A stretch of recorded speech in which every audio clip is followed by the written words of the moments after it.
60 Minutes Rewind. We first met Chef José Andrés 7 years ago in the wildly popular restaurant he'd opened in Beverly Hills. Andrés was born in Spain, but America is where he became famous for his avant-garde approach to cooking. He has nearly 30 restaurants here now, but he's barely set foot in any of them in the past 2 months, not since Hurricane Maria hit Puerto Rico. Andrés went to the devastated island a few days after the storm to see how he could help. He's not a disaster relief expert, so he began doing what he does best. He found a kitchen, bought some ingredients, and began to cook. It's a good Thanksgiving story because that first day, Andrés and his small team made about 1,000 meals. Since then, he's recruited an army of chefs and volunteers, and together they've served more than 3 million meals to the hungry people of Puerto Rico. Voy subiendo, voy bajando. Tú vives como yo vivo cocinando. José Andrés is always on the move. Hey! In the kitchen, which has become his base of operations in San Juan, Boom. he's a culinary commander rallying his troops. Una más. Voy subiendo, voy bajando. Preparing meals for so many people is a massive undertaking, requiring trained chefs, thousands of volunteers, assembly lines of sandwiches, 900 on this table alone. Good ham, good cheese, a lot of mayo. There's a lot of mayonnaise here. Yeah. It's all the more remarkable because none of this was set up before José Andrés got to Puerto Rico 2 months ago. I arrived Monday right after the hurricane, and I asked, who is in charge of feeding the people of Puerto Rico? And they told me, everybody. Everybody's in charge. You know, when you have to feed an entire island, you need to have one person and one organization responsible. There has to be a plan. Has to be a plan, and somebody has to be responsible for achieving that plan. Andrés came up with his own plan to feed as many of the island's nearly 3.5 million people as possible. Y 5.36. ¿Está bien? He started with $10,000 of his own money in cash and pockets full of credit cards. And how do you arrive at a place, you don't know where the food is, you don't know where access to water is. How did you get off the ground here? So for me, it was not difficult. The first thing I do, you're a chef. You go and you try to find a kitchen. Everybody was saying, it's no food, it's no food. Well, that was not true. The big food distribution companies had food because they had fuel, they had diesel, they kept the refrigerators and the freezers working. There was food here. Plenty of food. What was the problem? The problem was the urgency of now. It's a very simple thing when you're a cook. When you're hungry, you gather the food, you gather your helpers, you begin cooking, and then you start feeding people. He joined up with a local chef named José Enrique and other volunteers, cooking enormous pans of paella and stews in a parking lot in San Juan. It wasn't long before they were making more than 100,000 meals a day. How did you scale it up that quickly? Well, you know one thing, when these moments happen, we have a tendency to think, we have to feed 3 million people. Almost the idea is impossible. Seems overwhelming. It's totally overwhelming, but all of a sudden, imagine you began breaking this. We're gonna be doing now 25,000 meals. And when you do it well for 2 days, you increase it to 50,000. And when you do it well, you increase it to 100,000. And all of a sudden, you scale up in a way that is simple. It's a big pan.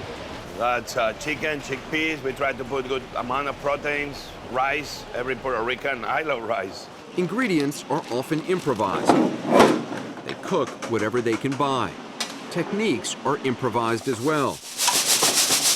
Jennifer Herrera says a prayer for Puerto Rico as she pours oil into each pan of rice. Que Dios bendiga Puerto Rico. Que Dios bendiga Puerto Rico. The time it takes her to say God bless Puerto Rico is the exact amount of oil she says she needs. How many blessings do you give Puerto Rico every day? Thousands of blessings. With the help of private donations and money from the federal government, José Andrés' nonprofit organization, Rural Central Kitchen, has prepared more hot meals than any of the other bigger, more experienced disaster relief organizations here, like the Salvation Army and the Red Cross. most agencies, if they're giving out food, they're giving out MREs or snacks or not hot meals. Americans should be receiving 1 plate a day of hot food. That's not too much to ask in America. An MRE is very expensive for the American taxpayer. A hot meal is more affordable, it's cheaper, it's what people really need, it's what people really want. They feel all of a sudden that you are caring for them, that America is caring for them. You're not just giving calories, you're giving attention to people. The calories are obvious, but this is a message of hope. This is a message we care. And be patient. Things eventually will get better. That message of hope is one Andrés has been preaching for weeks on social media. So great, we got the refrigerator and fresh produce. Thank you, thank you, thank you. Documenting his efforts to expand operations around the entire island. At the height of the emergency, he had 18 kitchens going at once and used trucks, cars, and anyone he could find to deliver meals. All of a sudden, I have Homeland Security helping us deliver sandwiches and water in the most difficult areas of the island. I had cooks from the U.S. Coast Guard helping us, volunteering. We were having so many different men and women coming from the federal government helping us. There are still plenty of places that need the help. In this community, an hour south of San Juan, there's no electricity. This is the first hot meal this family has eaten in more than 2 weeks. Andrés' dedication has inspired others in Puerto Rico to set up kitchens of their own. In a church perched in the mountains of Naguabo, Pastor Eliomar Santana and his parishioners cook hot meals for neighboring communities with the rice, beans, and sausages Andrés has provided them. We have people here with no water, no lights. They lost everything in their house, and they have stopped thinking on that for helping others. So even though some of your parishioners need help, they're still volunteering here? Yeah, they're still volunteering. They're still trying to help other people? They're still trying to help other people. Before delivering the food to a nearby housing project, Pastor Santana thanks God and then José Andrés. In the church, when you were praying, you thanked God first, and second, you thanked José Andrés. Yes, that's very important. But I have to say, always say, God first, then José. Well, José's in good company.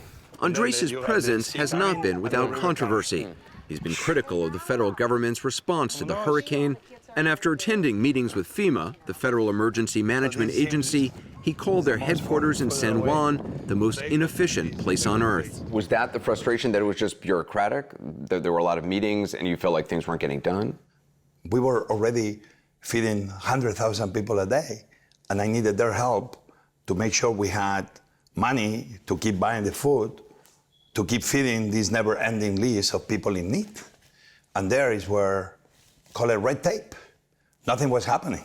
FEMA did award Andrés' Rural Central Kitchen 2 short-term contracts worth $11.5 million to provide 1.8 million meals. But the agency refused to grant them a third, longer-term contract. Andrés thinks the overall response to disaster relief needs to change. The people of the federal government are great people, but then it's red tape that sometimes doesn't allow that same people to be successful. I didn't put the name emergency on FEMA. I didn't, but somebody's gonna have to tell me the meaning of emergency. To me, when we're talking about food, and this is the little thing I know, is that emergency in food means one thing: people are hungry. And when you're hungry, it's today. FEMA says, look, to negotiate a big contract, there's a bidding process. You have to have 3 different companies bidding on it, that there's federal government regulations. You say that gets in the way of... Americans in Puerto Rico were hungry, and we were not delivering food quick enough. And what we did is we didn't plan, we didn't meet. We began cooking, and we began delivering food to the people in need in Puerto Rico. And what we need to make sure is that next time we are not negotiating contracts, that next time the federal government is ready to do what they're supposed to do. Next time something like this happens, maybe an earthquake, maybe another hurricane, or maybe a terrorist attack, we need to make sure we are ready because the people of America don't deserve anything less. The story will continue after this.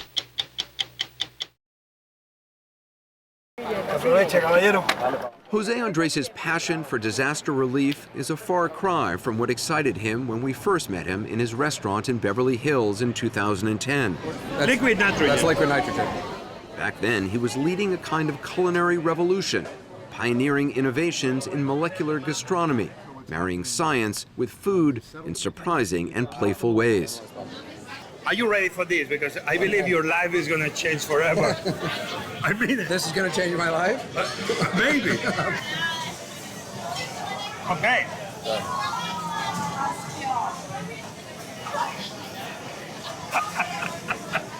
I don't know why I keep doing stories about food, because I don't really eat much and never really think much about food, but it's so interesting to me how, for you, food is at the center of everything.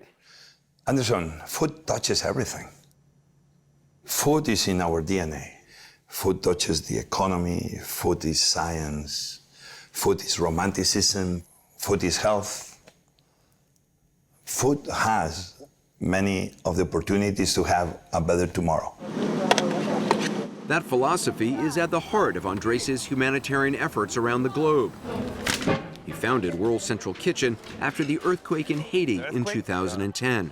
And I've been here more than 25 times to Haiti. This past June, months before Hurricane Maria hit Puerto Rico, we met up with Andrés in Haiti's capital, Port-au-Prince. We said we should be having here the freshest fish every day. He supports an orphanage here and has established a job training program for local chefs. He's also spearheading an effort to reduce the widespread use of charcoal in cooking. Long-term exposure to smoke from cooking indoors on fires kills an estimated 4 million people worldwide every year, most of them women and children. Andrés has provided cleaner-burning propane gas stoves to more than 100 schools in Haiti, like this one in Port-au-Prince. I mean, focusing on stoves, on the idea of clean cook stoves, is not something that a lot of people think about. I am a cook. I feed a few, but I've always been super interested in feeding the many. And when I've seen some of these women doing the change from the charcoal to the gas, everything changes around them. When we see this woman cooking in the street with charcoal and we eat the plate of food, we should all be asking ourselves how that plate of food can really become an agent of change. An agent of change. A true agent of change, one plate at a time. ¿Cómo estás?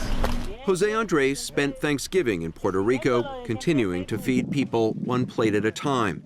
This has been his biggest undertaking thus far. Every time it's a rainbow, you know things are gonna get better. He's scaling back now as the need for emergency food relief here lessens, but he's already thinking about how he can do it better the next time disaster strikes. Muy bien. Gracias.